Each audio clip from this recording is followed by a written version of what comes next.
नमस्कार सभी दर्शकों का बहुत बहुत स्वागत।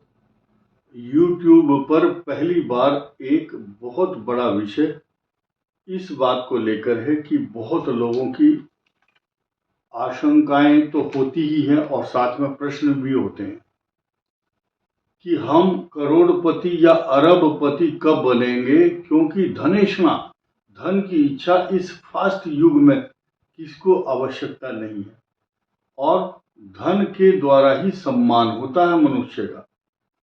धन है तो उसकी आव भगत या उसको लोग रेस्पेक्ट देते हैं।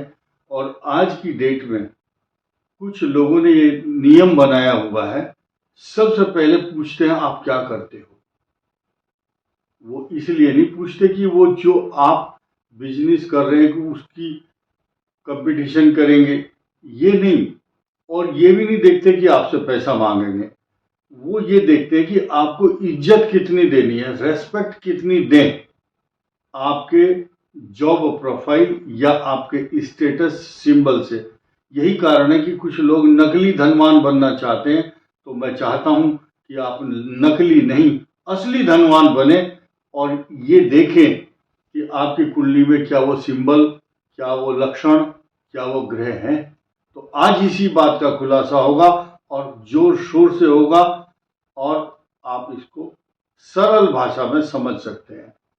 शुभ एवं पाप ग्रहों के रहस्य ये भूल जाओ कि जिसके शुभ ग्रह होंगे वही धनवान होता है, वही अरबपति होता है, नहीं। जिनकी कुंडली में पाप ग्रह होते हैं वो भी आपको धनवान बनाते हैं। पहला डायलॉग सुनिए मेरा।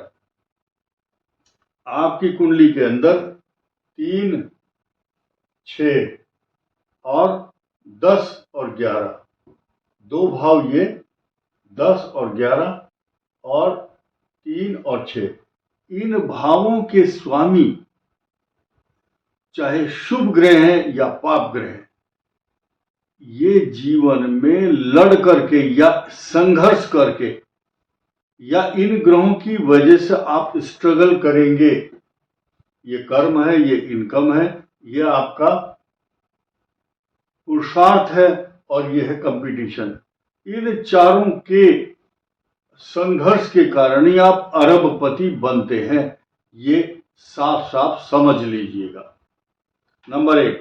नंबर 2, जो राहु के रहस्य हैं, एक राहु का रहस्य इतना जबरदस्त है कि चाहे तीसरे भाव में हो, छठे में और अष्टम, एकादश, चतुर्थ और दशम, ये भाव में बैठे हुए राहु के रहस्य या दूसरे भाव को समझिए।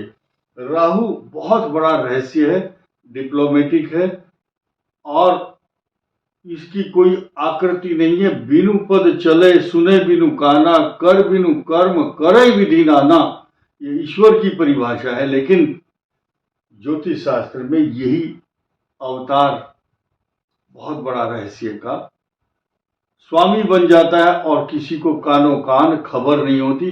बहुत से लोगों की जो जिंदगी है एक रात में पलटते हुए देखी है और उसका जो मुख्य उद्देश्य है वो है राहु। राहु से एकादश भाव, राहु से छठे भाव का जो स्वामी होगा वो आपको अरबपति बनाने में बहुत बड़ी भूमिका निभाएगा। नोट कर लेना।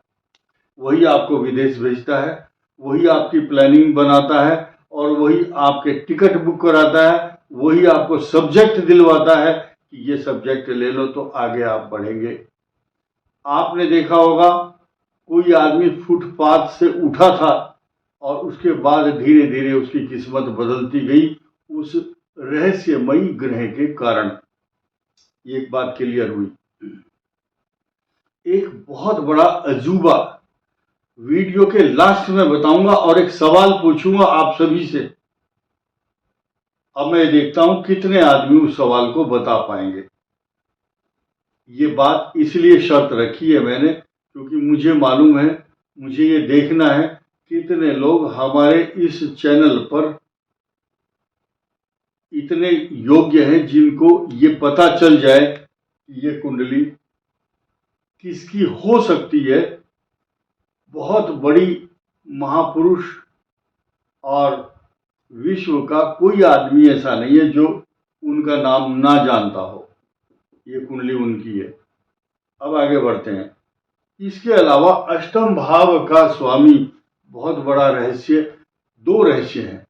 एक तो अष्टम भाव सबसे गहराई वाला स्थान, समुद्र से भी अधिक गहरा, और उसका स्वामी, और उसका राहु से क्या संबंध है या किस भाव में है, ये भी एक सब्जेक्ट मनुष्य को अरबपति या करोड़पति, आजकल करोड़पति तो बहुत उंगलियों पर गिन सकते हैं आप, लेकिन अरबपति भी शहरों में 2-4 उंगलियों पर गिने जा सकते हैं। इसके अलावा आपके अष्टम घर के स्वामी का रहस्य अगर आपको पता चलता है, या राहु से उसके संबंध है, या मित्रता है, या उस पर किस ग्रह की दृष्टि है, वो मित्र भाव है या शत्रु भाव है, ये भी निर्भर करता है। आपके लग्न कितने अंश का है, कितना मजबूत है, उसका लग्नेश से क्या संबंध है, और भाग्य का इसके साथ क्या रिश्ता है। अब ध्यान दीजिए, दूसरा रहस्य क्या है कि राहु तीसरे स्थान है इस कुंडली में, और यहां से तीसरा भाव, ये भाव बुद्धि और विद्या का है। इस कुंडली की बात करें फिलहाल स्पेसिफिक, इससे पहले जो सब्जेक्ट चल रहा था वो जनरल था। अब इस कुंडली की, ये पंचम भाव हुआ, तो पंचम भाव में आने वाले जो भी आपकी प्लानिंग है, और वो आपको बहुत बड़ी सफलता देते हैं। इसके साथ साथ आप ये भी देखेंगे, तीसरा फार्मूला, बृहस्पति की नवम भाव पर, यानी कि आपकी कुंडली में भाग्य स्थान जनरली सभी की कुंडली में नवम भाव होता है, लेकिन अब हमें क्या, कैसे पता चलेगा कि आपका गुरु कहाँ है? बृहस्पति। इस कुंडली में तो सौभाग्यवश लग्न में बृहस्पति है, लेकिन किसी की भी कुंडली में कहीं भी बृहस्पति हो सकता है, इधर भी, यहाँ, इधर, कहीं भी ले लो, वहां से नवम भाव ये तय करता है, और उसका स्वामी, कि आप कितने अरबपति होंगे, कितने धनवान होंगे, उसका रेशो वो तय करता है। बृहस्पति का नवम भाव, और वो अस्त तो नहीं, मार्गी तो नहीं है, कितने अंश का है, पाप ग्रहों से दृष्ट तो नहीं है, शत्रु राशि में तो नहीं है। लास्ट में सब्जेक्ट ये, सारांश ये है कि आपकी कुंडली, आपका भाग्य, आपके जीवन तय करता है। और जो युवा वर्ग है, युवा वर्ग को सपने देखने में कोई पैसा नहीं लगता। अगर आप धनवान बनने के या भविष्य में बहुत बड़ा आदमी बनने के सपने देख रहे हैं, तो इन ग्रहों का जो कॉम्बिनेशन है जरूर आपकी कुंडली में होगा।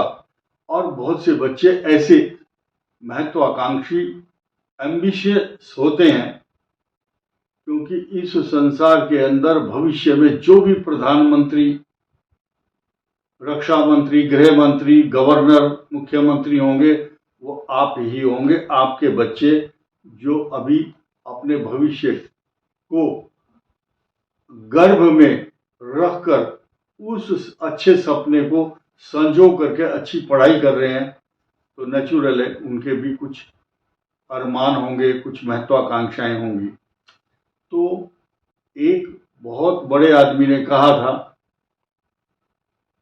कि अगर हम महत्वाकांक्षा किसी बड़े काम के लिए करते हैं तो हम बुरा नहीं करते।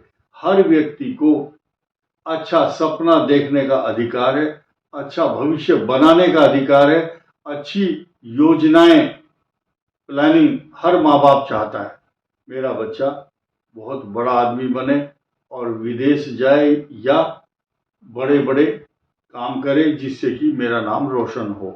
तो ये जो फार्मूले मैंने बताए हैं, इन फार्मूलों के आधार पर हम कह सकते हैं लग्नेश, भाग्येश और 30, 3, 6, 10 और 11 भाव के स्वामी तथा दोबारा क्लियर करता हूं, बृहस्पति कहीं भी बैठा हो आपकी कुंडली में, वहां से जो नवम भाव का स्वामी होगा वो उसकी शक्ति, उसका ताकत, उसका बृहस्पति के साथ क्या संबंध है, ये तय करता है आपके फ्यूचर को।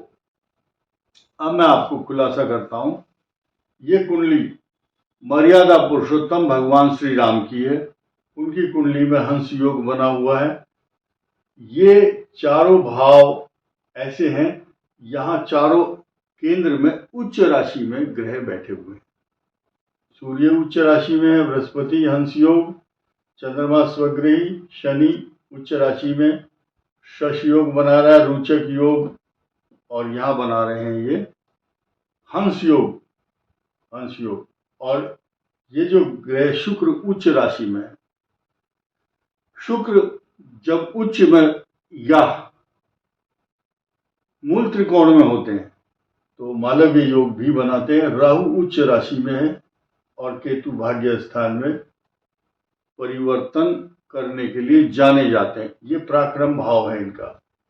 और चक्रवर्ती सम्राट के परिवार में इनका जन्म हुआ है और ये बहुत बड़ा योग है कुंडली के अंदर। और मैं समझता हूं कि आप सभी लोग समझ गए होंगे कि ये भगवान राम की कुंडली है और ये बड़ी स्पेशल कुंडली है।